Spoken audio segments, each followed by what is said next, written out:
A man with two faces or more than faces are criminal. એક કરતા વધુ ચહેરાઓ ધરાવનાર ગુનેગાર છે.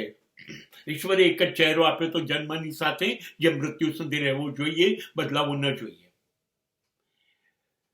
એ શક્ય નથી.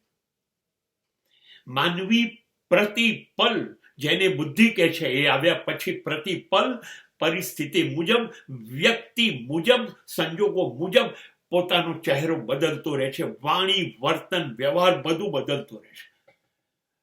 આનો શું ભરોસો?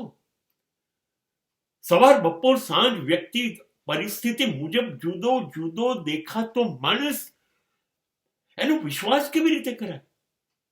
એ ઓફિસમાં જુદો છે, પત્ની પાસે જુદો છે, બાળકો પાસે જુદો છે, મા બાપ પાસે જુદો છે, મિત્રો પાસે જુદો છે.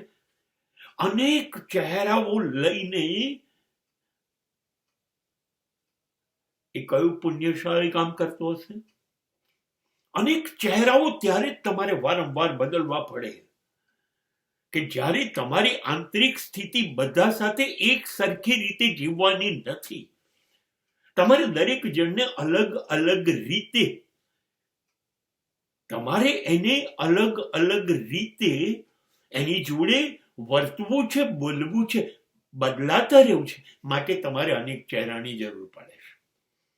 સીધો સાદો માણસ એક જ ચહેરો હોય, સવાર, બપોર, સાંજે, જન્મ કે મૃત્યુ, એ જ ચહેરો જે એને ઈશ્વરે આપ્યો છે.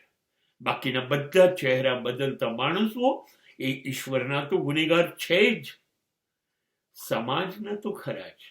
સૌથી મોટો ગુનેગાર તો પોતાનો જ છે, કેમ કે પોતે પોતાને છેતરી રહ્યો છે.